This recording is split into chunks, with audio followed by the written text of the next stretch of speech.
I want to talk about one of the best kept secrets in social media marketing that every single small business owner should know. It's repurposing content. One question I get asked over and over again is, how do you get off this hamster wheel of constantly creating new, exciting, interesting, engaging content? If that sounds familiar, this video is for you. My name's Tori, and I'm your go-to social media coach for all things small business and social media marketing. I'm here to give you confidence and the skills you need to make social media a powerful and positive tool for your business. In this video, I'm going to go over the why and the how of repurposing content. Plus, I'm going to share with you my tiered distribution strategy, which will save you a ton of time while keeping your social media game strong. And as an added bonus, I'm going to share some real-world examples so you can see exactly how this works in real time. Let's get started. What is repurposing content?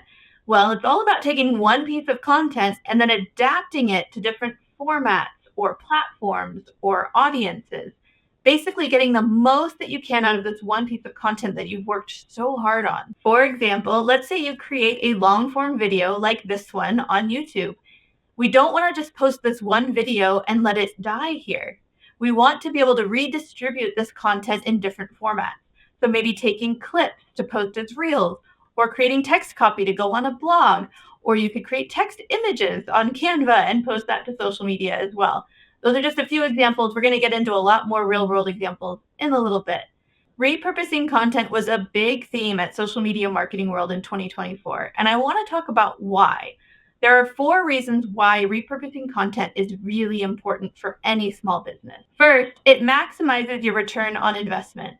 Creating content takes time, effort, sometimes money, and you want to be able to squeeze every bit of value out of that piece of content that you've already created, rather than trying to create more and more and more of it. Secondly, repurposing helps you reach a broader audience. For example, not everybody likes watching YouTube. So if I only posted here to YouTube, I might lose pieces of an audience that are interested in my content. So I want to repurpose this content in other places to get as many audience members as possible. Third, if we want to get a little bit more technical, repurposing content really helps you with your search engine optimization or your SEO strategy. Instead of just ranking for one keyword in that one piece of content, when you repurpose it, you can use other keywords to try and rank for those as well to reach a broader audience. Fourth, repurposing content helps you stick to a consistent posting schedule. And if you've watched any of my videos, you know how important consistency is in really growing your social media account. It allows you to post more frequently without the pressure of coming up with new and better ideas. For example, if you write a really great blog post and you're really proud of it, you can pull 5 to maybe even 10 snippets out of that as social media posts, and you've got content for a couple of weeks instead of just one piece one time. Now I want to show you my tiered distribution strategy. This is my favorite way to repurpose content because it will get you the most bang for your buck out of every single piece of content that you create. For today's example, we're going to use a long-form video. If you are on social media, you may know that video is a very important part to any social media strategy. So it's a good chance that you're creating long-form video.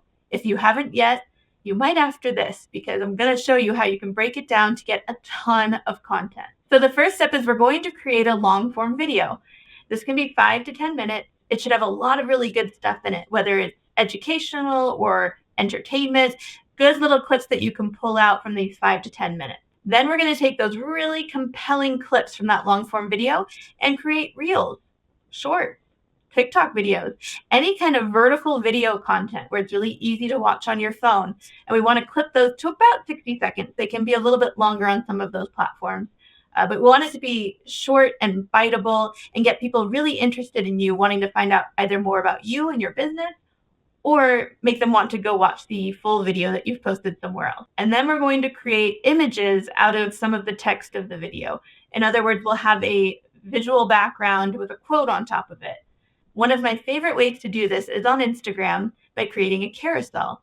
I find compelling pieces of my video, and then I pull from the transcript to create text-based images in a carousel explaining a process or why I like to do something, or anything that I think my audience might find interesting or compelling.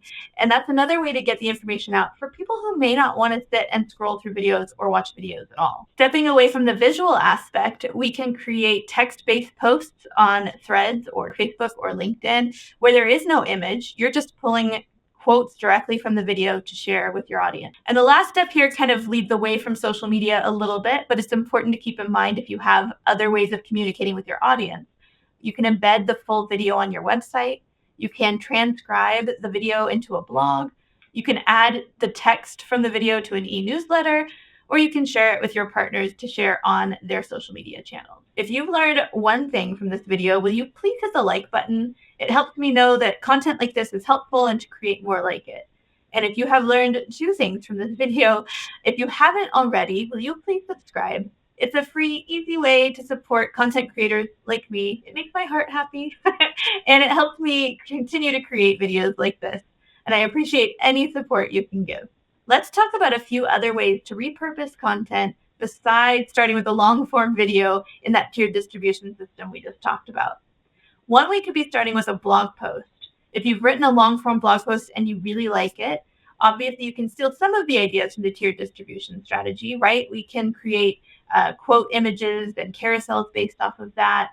You could film yourself doing short reels with content based off that blog post. But another idea is to start a podcast based off your blog posts. Use those blog posts as a starting point to really talk about the issue or the topic or whatever it is.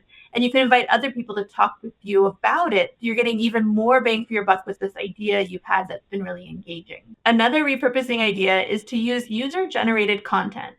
I talked about this a lot in my content pillar example video a couple weeks back. So if you haven't watched that one, hop on over. It's a little long. I went through like 15 different industries and gave content pillar examples, but there is a table of contents that shows which industry is where, so you can kind of click through and find what you want pretty easily. But what we want to do with user-generated content is ask people to share their content, and then we repurpose that, with permission, of course, to our social media platforms. Okay, now I want to talk about one of the top questions I get when it comes to repurposing content. Can you post the same piece of content all over again? If you've posted a piece of content and you don't think it got the love it really deserved, you worked so hard on it, can you post it again? Well, the short answer is yes, I actually recommend it, but there are some caveats or some rules that I want you to follow. First, I want you to use your analytics. We want to find out why that post didn't perform the way you thought it would. You want to look into your analytics and see, was it the timing? Was it the visuals? Was it the platform you used? What was wrong with the post that made it maybe not as successful as your other posts? Which ones are performing better and why? We want to have that information before we decide to just repost it exactly as it was. Second is timing is key. We want to wait a reasonable amount of time before reposting. Don't repost it the next day or the next week. Wait at least a couple of weeks in case some of our audience members saw it. We don't want them to think that we are just reposting the same thing. We want them to see it with fresh new eyes and for it to still be exciting or interesting. Third, I want you to consider refreshing the content. When it comes to the caption or the written content, this can mean coming at it from a different angle or rewriting the caption a little bit, just making little tweaks here and there. Generally, when something doesn't perform well, it means that it didn't resonate. So what little tweaks can you make that will make this even more interesting, more captivating, more engaging, rather than start from scratch, just trying to make little tiny tweaks? I'd also challenge you to consider changing the visuals up a little bit. For example, if it was a video, can you change the thumbnail to be a little bit more compelling? Or if it was a blog post you were sharing, can we change the top graphic to be a little bit more interesting? Just small little tweaks without changing that core content and starting from scratch. Fourth, I want you to think about repurposing versus reposting. So we talked a lot about this just a few minutes ago in that tiered distribution strategy. How can we make this a different format to maybe see if that's what people are looking for? So really think about your content from the standpoint of you have format and you have platform. How can we change the format of the content, like how it's presented? And how can we change where we've presented it? Those 2 things should help you come up with a lot of new ideas to get the same piece of content out a lot of different ways. And lastly, I want you to engage your audience. One of the best ways to find out why something didn't perform well is to just ask. You can do a poll, you can ask the questions in stories, you can let people know that you want them to comment or message you maybe what they didn't like about it. Get that feedback and use that when you're creating new content. You can also encourage sharing with your audience. Sometimes all it takes is just asking them to share it. So ask the question, ask them to share it if they found it interesting, or comment what their favorite part was. Get them engaging with the content, and that will help you get a little bit more traction on the platform. As a general rule, it's fine to repurpose content, especially if it didn't get the reach or the engagement that you were hoping for. I just want to make sure that you're keeping in mind that it should still be interesting and exciting to your followers, especially your die-hard loyal fans that want to see everything that you do. We don't want to bore them and lose them by reposting the same thing over and over and over again. Find ways to tweak it, make it a little bit new, a little bit more exciting, and repost it that way. To sum this whole video up, repurposing content can be a game changer for your social media strategy. It saves you time, it helps you reach new audiences, and ultimately it saves your sanity in trying to come up with new and better content. Remember, the key to success on social media isn't creating more content. It's getting the most out of the content that you already have. If you found this video helpful and you want more like it, don't forget to subscribe so my next video and tips are really easy to find. And if you have any questions or want more information on that tiered distribution strategy, drop them in the comments below. I'd love to help. Thank you so much for watching, and until next time, stay social.